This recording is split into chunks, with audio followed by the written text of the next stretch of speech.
Oftentimes it can get a bit tiring reading the Bible because of its consistent rose-colored outlook.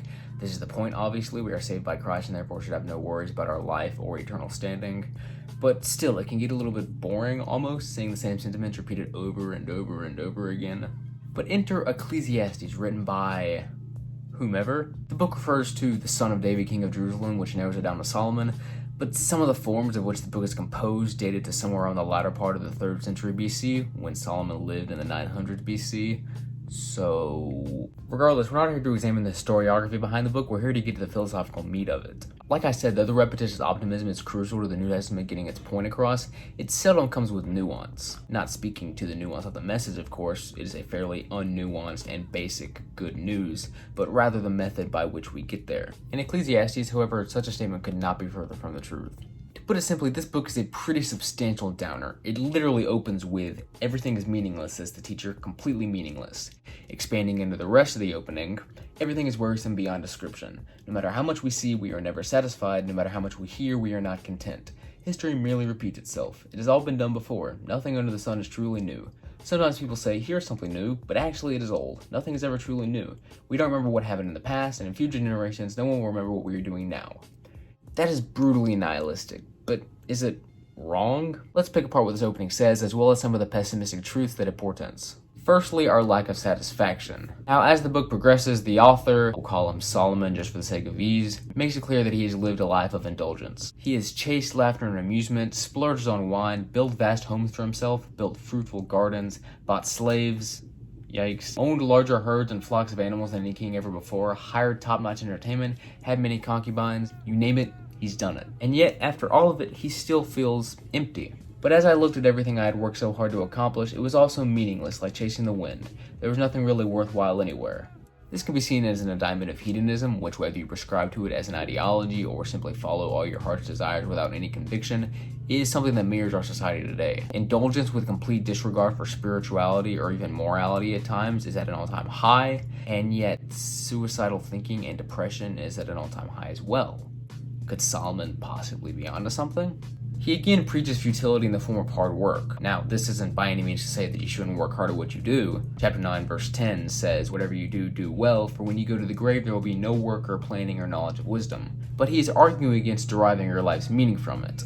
He writes straight up that he's come to despise the work he does because, like previously said, it's all for naught in the scope of eternity. Even short term, he'll end up having to leave all his hard work to somebody else at his passing.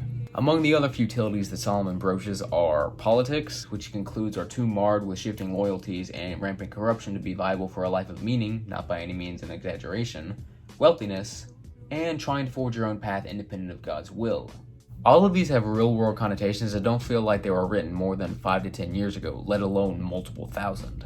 Solomon proceeds to go over the gross injustices that he's observed in life, all of which are applicable today. There's judicial evil. I also noticed that under the sun there is evil in the courtroom. Yes, even the courts of law are corrupt. Sound pretty accurate? There's the human condition. For people and animals share the same fate. Both breathe and both must die. So people have no real advantage over animals.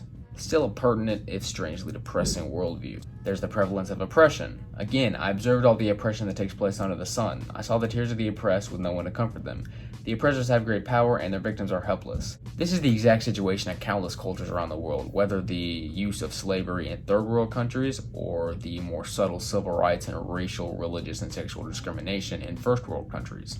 And there's a widespread promotion of greedy and comparison-driven workaholism. I observe that most people are motivated to success because they envy their neighbors. This is pretty much the chief philosophy of many world economies. Work hard so that you can get to the top and out-succeed your peers. Now, just because the outlook here might seem grim doesn't necessarily mean that it is. Just that the path by which the author is getting a point across involves a harmless bit of existential nihilism. In reality, Saul is trying to get across a much more happy and refreshingly simple idea. The first glimmer of this positivity comes in chapter 3.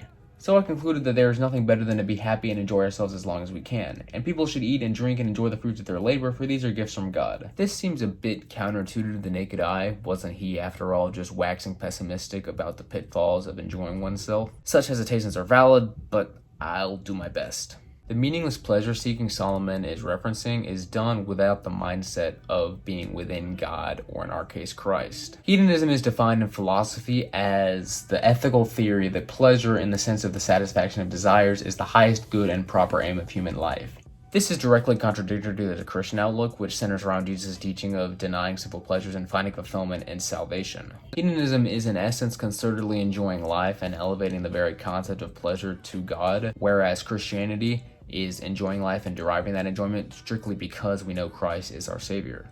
The idea here is that pleasure without the assurance of eternal life takes the meaning out of it, and perhaps the best way to exemplify this is through food and nutrition. Take the average American diet. It contains too much fat and saturated fat, added sugar, sodium, and refined grains. Manifested, this looks like fast food, store-bought pastries and cereals, fatty meats, and things of the like. On a taste level, these foods satisfy cravings and bring instant gratification. Honestly, they taste good a lot of the time. On a scientific level, however, their effects are far from positive, being devoid of valuable nutrients that do nothing for our bodily health. Their characteristic surpluses of empty carbohydrates and unhealthy fats work together to keep us constantly hungry and ergo constantly eating, while simultaneously clogging our arteries and killing our blood sugar. There's a reason obesity is statistically epidemic. Our collective diet sucks. It relies too much on satisfying instant cravings and not giving our body what it actually needs. The parallel I'll draw here will seem cliched, but by most measures is verifiable. Giving our bodies foods that taste good in the moment but leave us feeling sluggish and hungry quicker and faster and sooner is directly comparable to giving our souls instant gratification that gives us no eternal satiety and just leaves us hungering for more. This is how addictions are bred, how people become slaves to things once seen as pleasures that turn into mental Goliaths. The solution to this in peak Sunday school fashion is Jesus. By no means will I try to portray the life after salvation as easy. This is the sort of rose-colored naivety that alienates people from a faith that is a hospital for the broken rather than a vessel for the perfect. That being said, the easy way of life, with all its indulgences and lack of pursuit of anything higher, ends a lot worse than the life of faith, which despite its spiritual recomposition and dedication, frees us from the bondage of sinful nature. Solomon talks a lot about this life, especially the duties of it. There's the more baseline stuff about enjoyment of the simple things granted to us in life. There's not being wishy-washy in our talks with God. There's being obedient to God and His will because we have no clue what the inevitably worse alternative is. It's better to follow the path set out for us by the benevolent Creator rather than to try to forge our own in this capricious, unpredictable world. And there's keeping close to and honoring God in your youth, for it will extend over the rest of your life. Don't let the excitement and freedom of being young lead you down a road of sin. Combined, these are the things and behaviors in life that will allow us to remain rooted in God while also enjoying and partaking in the blessings granted to us along the way. Obviously, things are a bit more totalic and detailed, but on a broad scale, the basic concepts of bowing to God's will, as is made evident later in the Gospels, and giving honor to God will lead to the type of fulfillment we all either consciously or unconsciously seek. And after all this, the book ends with, well, it's different depending on the translation. The one I used ended with the concluding thoughts about the teacher, but there are also the conclusion of the matter, purpose of the preacher, respect and obey God, and perhaps my favorite, the whole duty of man. Basically, the teacher reiterates that everything is meaningless, completely meaningless, and then the author writes a bit about the reputation of this teacher, extols listening to the words of the wise, and warns about being bogged down by academia. Then he finishes off with this last piece of advice. That's the whole story. Here now is my final conclusion. Fear God and obey His commands, for this is everyone's duty. God will judge us for everything we do, including every secret thing, whether good or bad. And that's it. That's the conclusion of this book which employs existential nihilism for the Lord, I like to call it. Let me leave you with some statistics. Now, when you read this book, you'll notice how prevalent the use of the word meaningless is, and so let me kind of go over for you how many times numerically it is used. Over the entire course of the book, the 12 chapters, there are 26 uses of the word meaningless. 2.2 per chapter, and at least in my Bible, 3.6 per page. That is a lot, but it really just goes to show how pointless a life without God is, and it kind of just illustrates the whole entire kind of amalgamation of Ecclesiastes in its pessimistic nature, and how it kind of gets its point across.